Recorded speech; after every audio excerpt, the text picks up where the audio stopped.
Hi, I'm Laura from Confidence Learning Services, and I'm here to talk to you about English pronunciation of the TH sounds.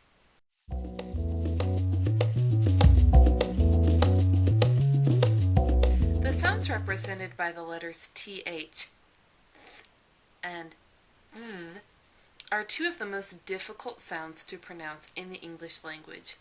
But don't worry, with a little bit of practice, you can get them. In order to pronounce these sounds correctly, the tongue must come between the teeth and make a continuous sound.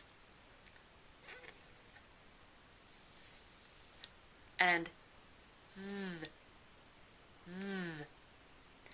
Air must be able to pass through the mouth to pronounce this sound correctly. Try it.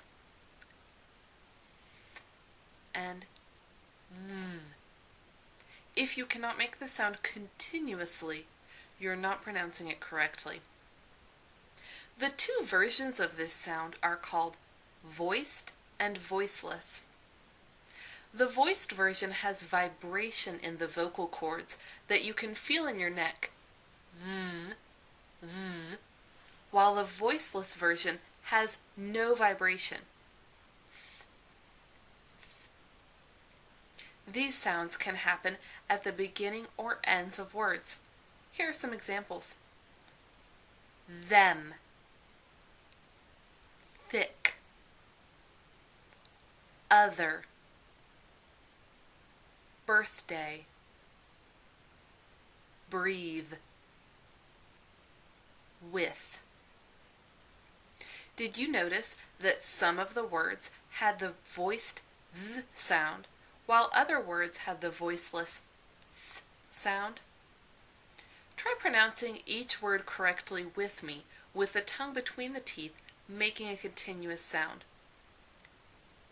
Them, them, thick, thick, other,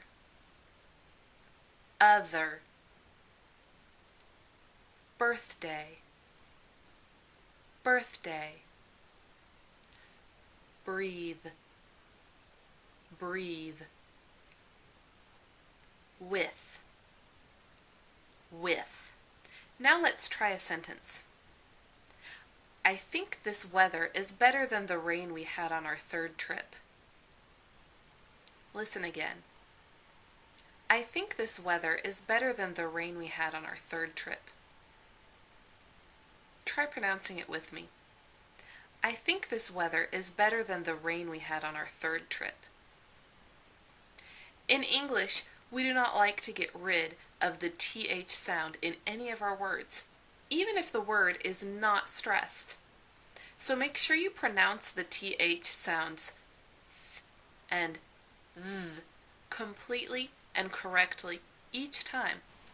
Focus on pronouncing this sound correctly in your speech throughout the rest of the week. You should notice a big improvement in your pronunciation. Still want to improve your accent in English? Visit our website, confidencelearningservices.com.